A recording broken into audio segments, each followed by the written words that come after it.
Dear students, in this class I am going to teach about mitochondria and respiration. Mitochondria are present in both plant and animal cells. These mitochondria are filamentous or granular cytoplasmic organelles present in cells. The mitochondria were first discovered by Kolliker in 1857 as granular structures in striated muscles.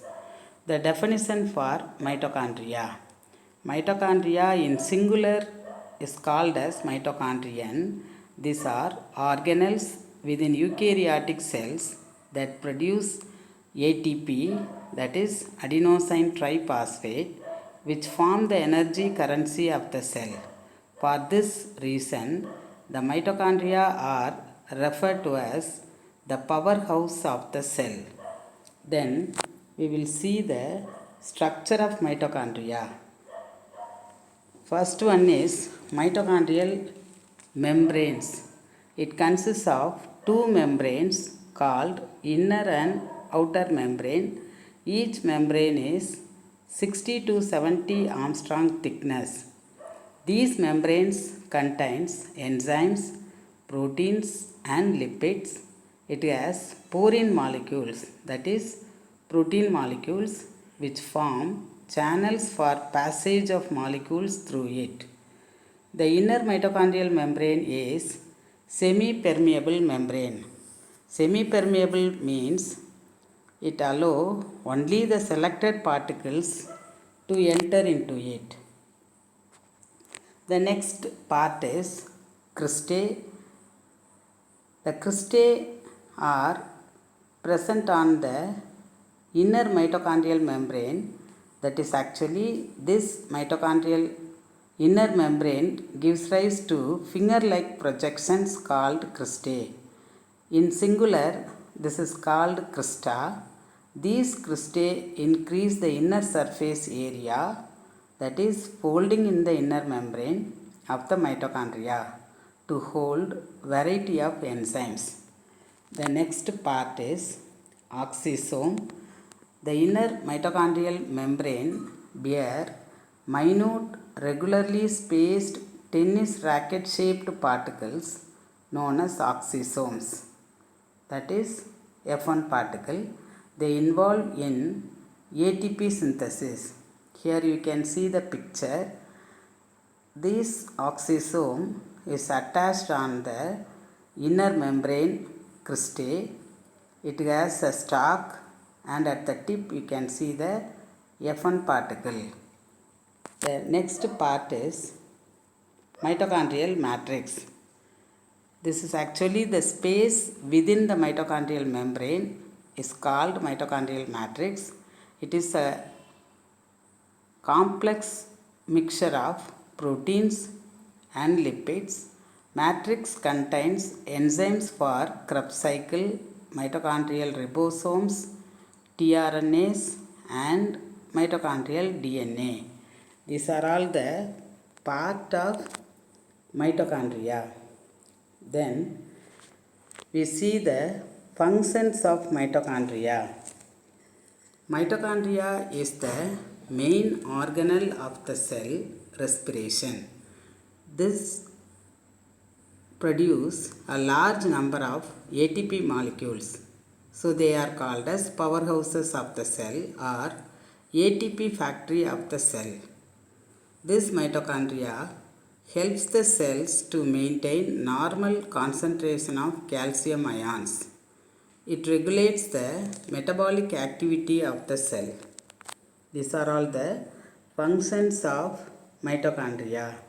Then we will see about the types of respiration. Respiration involves the exchange of gases between the organism and the external environment. The plant obtain oxygen from their environment and release carbon dioxide and water vapor. This exchange of gases is known as external respiration. It is a physical process. The biochemical process occurs within cells where the food is oxidized to obtain energy. This is known as cellular respiration. Then we see the types of respiration. The first one is aerobic respiration. Aerobic respiration means the process of respiration takes place only in the presence of oxygen. So the aerobic respiration is the type of cellular respiration in which organic food is completely oxidized with the help of oxygen into carbon dioxide, water and energy. It occurs in most plants and animals. Here you can see the equation of respiration.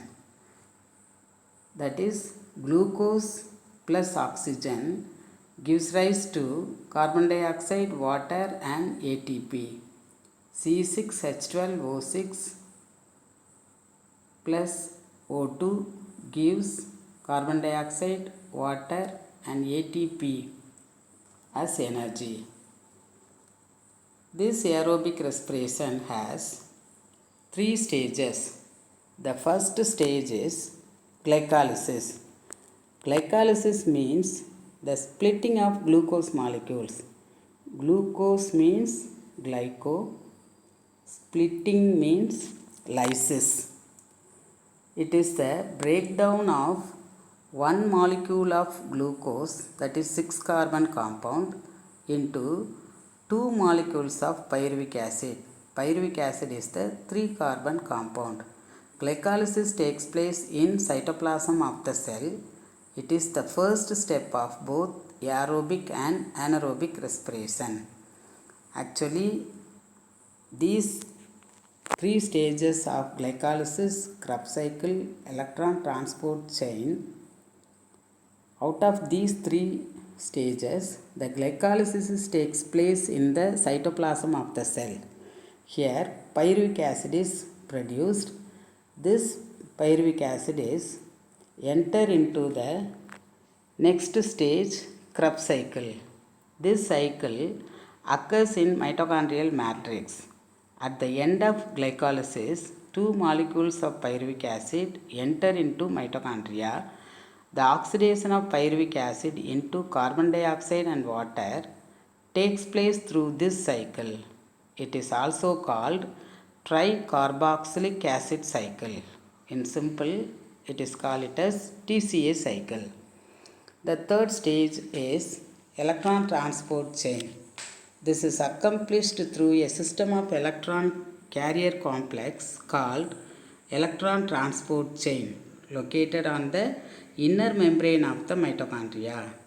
NADH2 and FADH2 molecules formed during glycolysis and Krebs cycle are oxidized to NAD plus and FAD plus to release the energy via electrons. The electrons, as they move through the system, release energy which is trapped by ADP to synthesize ATP. This is called oxidative phosphorylation. The next type of respiration is anaerobic respiration. That is, if the respiration is taking place in the absence of oxygen means that is called anaerobic respiration. So, the anaerobic respiration takes place without oxygen. Glucose is converted into ethanol in plants or lactate in some bacteria. Here the equation, glucose alone is converted into carbon dioxide, ethanol and energy. In the absence of oxygen, the glucose provide carbon dioxide, ethanol and ATP. The last one is respiratory quotient, that is RQ. Respiratory quotient is the ratio of volume of carbon dioxide liberated and the volume of oxygen consumed during respiration. It is expressed as RQ equal to volume of carbon dioxide liberated divided by volume of oxygen consumed. Thank you.